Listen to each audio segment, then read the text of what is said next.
Hello, this is After the Hour Beyond the Vows. where we have courageous conversations on love and marriage. I'm Adrian. And my name is Carlos. Today, this is the first official episode of our podcast, and we're going to talk about how we met and why we started the podcast. Originally met back in 2006, November 3rd to be exact. And on this day, we had two mutual friends that attended a university, and we was both destined to meet up at this place that day. I took a long road trip with a few friends of mine, and on this long road trip, young, stupid, drinking, on the road, going down I-57. So you was 20, 21? No, 22 going on 23. 22. Going on 23. And by the time we even reached our destination, we had already down a whole fifth of Hennessy, y'all. So we drunk, we just ready to party the weekend away.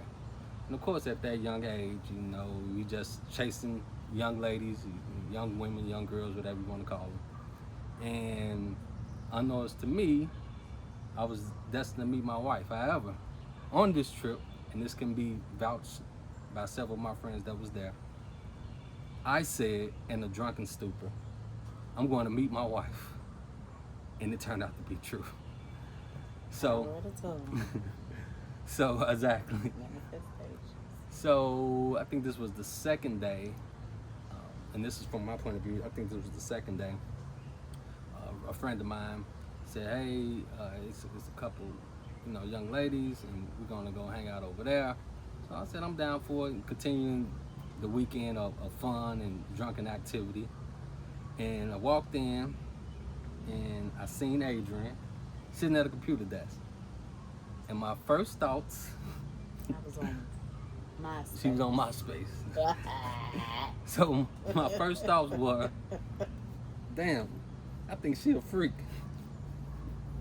I still to this day don't understand where you got that from. You was hoping I was a freak? Nothing. I hadn't even made eye contact with you. I seen your eyes and I read them. We're gonna continue the story. I wasn't in a freaky mood that day, so I still don't know where you read that. So she's sitting at the computer desk on MySpace, and so I'm thinking how I'm gonna approach her. And so I decided to come up with, "Hey, you don't remember me?" She looking like, "Where are you from?" I'm like, "It's me." I'm saying she on MySpace. I'm saying from MySpace, I'm your friend on MySpace. And so that started the conversation. He mentioned something about you deleted me, and I had just went on a deleting spree like a week before. So I was like, "Oh shit, what's the odds of that?" So she didn't really give me no play. So we seen them later on that night. I asked her for that number before we left each other present. She said nah. So now my ego kind of hurt because I was like 5 for 5 on getting numbers, and she breaking up the stats. So Messed up your stats for the day. so I'm like, nah, I can't go down like this. So we see him again. I approached her again. She said no. I asked her one more time, and she's like, okay. So she gave me the number, and we ended up hanging out that night. My answer was, I don't give out my number, but I'll take yours. Yeah, she did say I never give out my number when I was single. I will take She yours, did say and that. if I want to talk to you, I'm gonna talk to you. And I think I told her, you lying, you ain't gonna call me. I know that line. When y'all women say, give me your number, that means you really don't want them. It means I think on it. So I forgot how we got back up that night, but we did. And of course, I'm still young and we drinking and hanging out. And I'm trying to get some, being honest. And, I found out fairly quickly that wasn't going to happen. So then, I was somewhat mature in some ways. That kind of kicked in like, okay, this is not going to happen. So we just started enjoying conversation. And before I know it, now, I done had some of the truth serum. I done told this woman my whole life, all type of secrets, not even knowing her from a can of paint. But I just felt comfortable and relaxed talking to her. It was just something about her. I just felt comfortable telling her everything. And I did. First night of meeting her. Yeah, I definitely trauma dumped. You trauma dumps. And Red flag, ladies. If he trauma dumps, night one, run for the hills. Yeah, That's not healthy emotional boundaries. But what did I know? Yeah, it was definitely a red flag. I'll give you that. but what kind of got her interested is on TV came on Animal Planet, and now she looking at the way I'm dressed. And of course, I'm dressed like Like a fool. He had on my skin, I'll never forget. Light colors, yellow, green, orange, blue, red. Miss. A big hat, a big hoodie, and some two big jeans. That was the wardrobe back Street. then. Everybody was Yeah. over in oversized clothes, so it just wasn't. It was me. the culture. It was the culture. Still dressed like a fool Whatever. though. So, so, so, all right. So on the TV come on Animal Planet, and I'm like, oh, I know about, I think it was Elevator, it was something that I got to telling her about it, and she thought I was lying. She's like, you don't know nothing about no damn animals because you're looking at the round dress, judging the book by its cover. I did judge. But- Judge Judy was my name back then. Unknowingly to her, I grew up on Animal Planet. I used to watch it all the time with my mom. And it's something that, one of the ways that we would always bond. So I kind of find it ironic looking back, besides my mom's, Adrian was the first woman that I ever watched animal shows with. And this is my first time meeting her. But we ended up watching animal shows. I'm Stayed just, up all night watching animal shows. yeah, we did. We did. We stayed up all night just No talking. sex. I did not give it up on the first night, so he was not successful with his record of trying to get some. This is true. This is true. Not the first night. But I was on my period. so she said. I She told me that I wasn't. knew her ass was lying. To this day, I'm like, I her think I ass just lying. told her one of the days. I wasn't on my period 19 years ago. I knew you weren't on your period. I knew your ass was lying. so, but the conversation just was so cool. It was different. So I just enjoyed that. Like I said, some part of me was mature, and the mature side of me did enjoy the conversation that night. And that was kind of like the first night we met. We just talked the night away up until about 5 o'clock in the morning, and that was that. So when you're meeting and dating for the first time, here's a little bit of tidbit of advice. Be your genuine, true, authentic self. So my version of the story, I was coming down to my friend's college. She was having a big event. She's a Greek. It was homecoming. I needed a break. I was in for my master's in psychology at the time in Chicago, and so I just really wanted to let my hair down. I had a really rough week, and I just really wanted some fun. And so be your authentic self when you're dating and when you're meeting new people, because he was his authentic self, I was my authentic self. I wasn't doing anything in particular that was special or whatever. How some people put on and do different things, or that when they go on their first date and go eat, they don't eat right. No, be who you truly are, and there's no way you can catch who you're supposed to catch if you're not being authentic. So being your authentic self, letting it all hang out. Don't try to hide the real, because it does come out. Looking back on it now, I recognize that it was a divine intervention. What y'all didn't hear was prior to me meeting him, like the couple of hours leading up to us meeting, I had actually gotten into a disagreement with my friend who I was visiting. I was my party girl phase. She wasn't a party girl for the most part. And I was like, girl, I ain't drive all the way here to just be sitting up at your apartment. Like, what are we doing? What are we doing? Somebody was partying. Y'all had that warm Hennessy. Whatever. That wasn't mine. We weren't at my house. Yeah, I was Keep drinking that saying warm it. Hennessy. I seen that warm I Hennessy was bottle. not a Hennessy drinker, tequila girl. Now, if you'd have saw a fifth of tequila in the fridge, that was most likely mine. But I did not, and still to this day, can't drink no Hennessy. But yeah, like, I wanted to party. I wanted to get out. I wanted to have fun. I didn't feel like the party was there after we had done all of the events. And so I was literally going to drive back to Chicago from the college we were at. And I was either on my way there or back to my school that I graduated from, to my college to visit some friends. So that was my goal. And then literally in the car, as my friend and I were arguing, she got a phone call. And on the phone was his friend at the time, who was her ex at the time.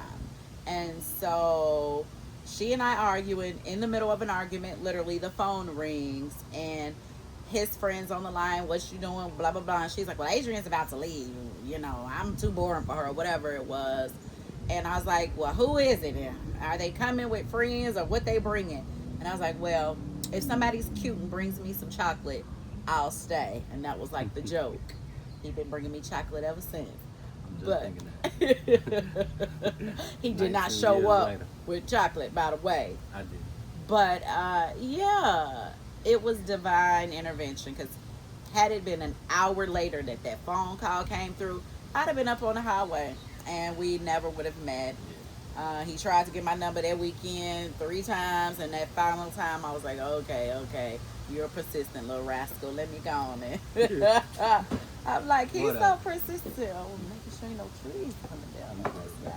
We're outside in our backyard, which will be pretty much the face of our podcast moving forward, unless we're in an exotic location, which we will be. Stay tuned for episode 2. But yeah, we just hit it off really good.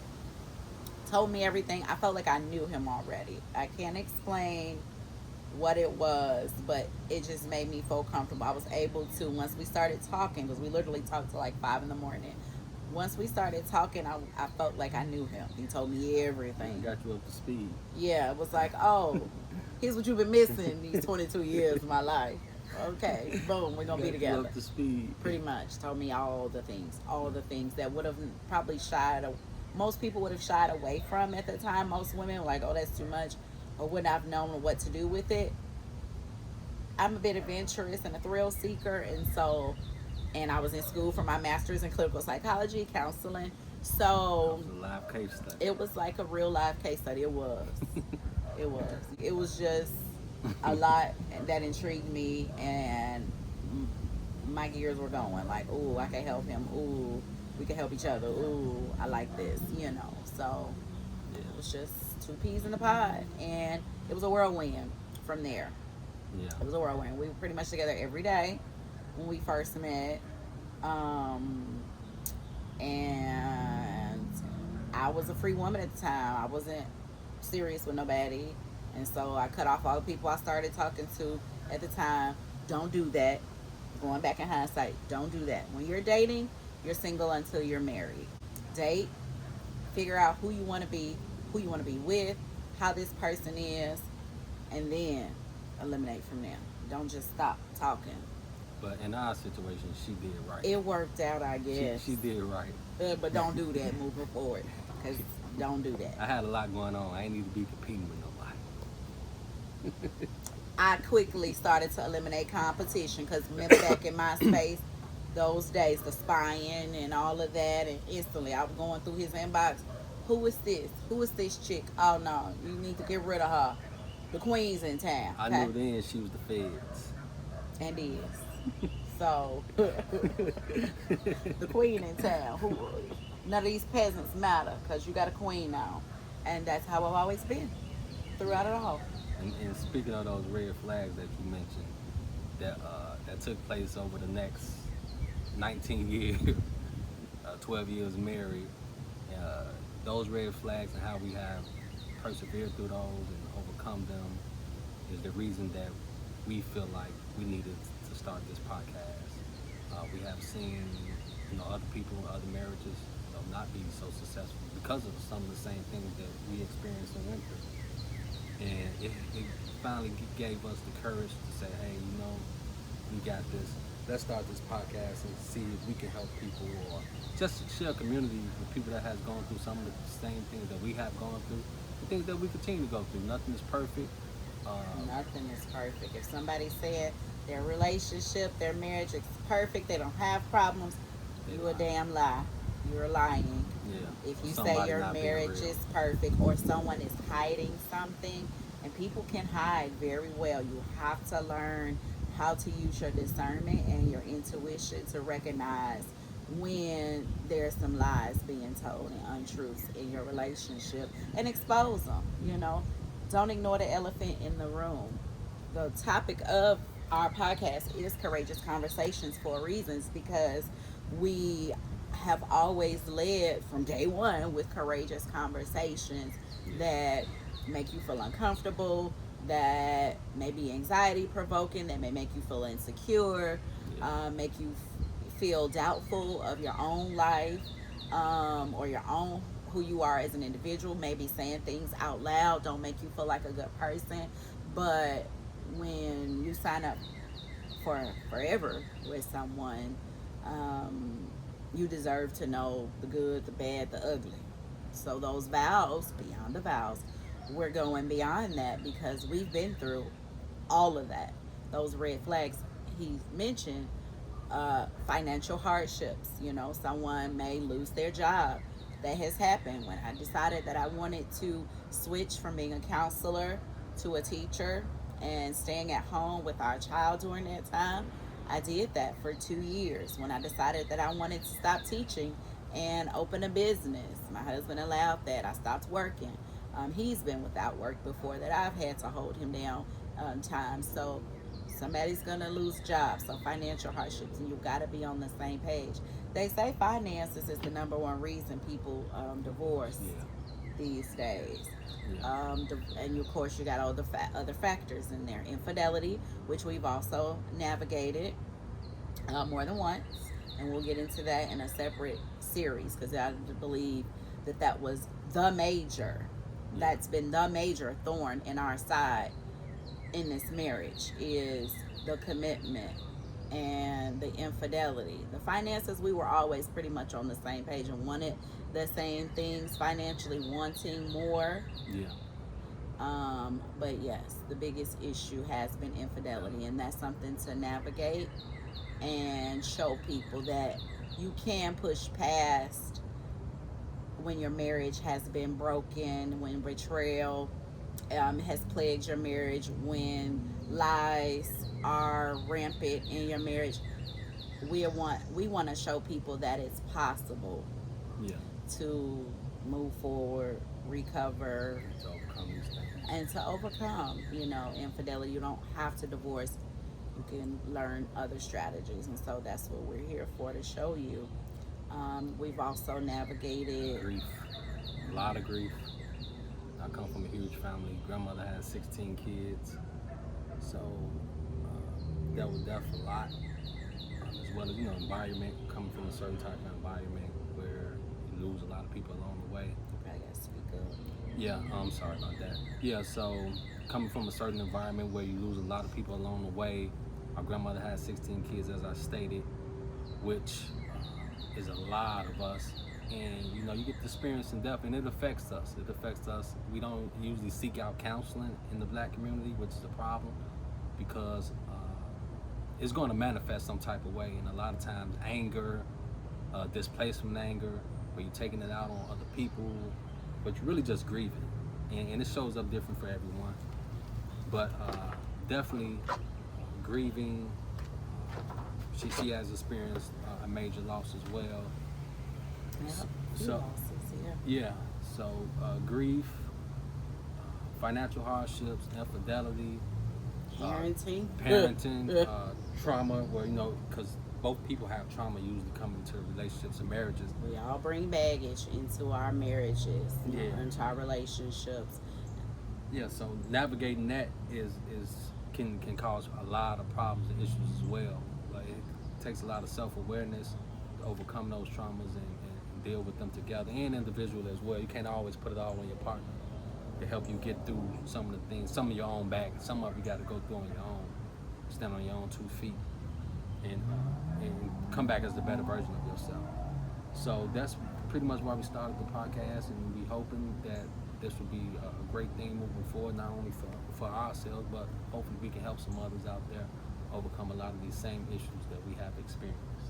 We promise to keep it real, no sugarcoating, and we're gonna share some of the things that once again led to this podcast, which is Courageous Conversation, that we have had on our own. We just simply realized a lot of people not having these conversations. I can guarantee you some of the things that we have talked about, and it can make you feel uncomfortable when you're having these conversations. Some of it is even funny that I would find myself sometimes looking at her like, I can't believe this motherfucker just said this.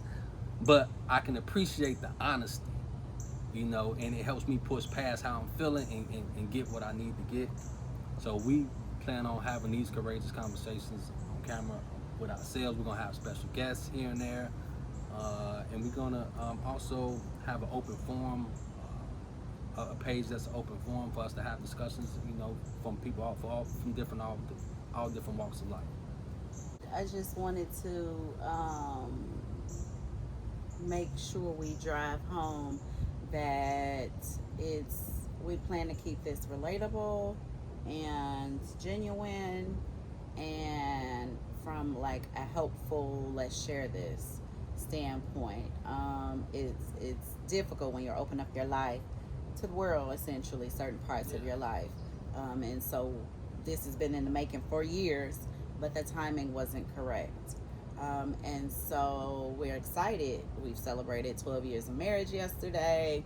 November will be officially 19 years we've been loving on each other. Yeah. We've got two children, a 17-year-old and an 11-year-old.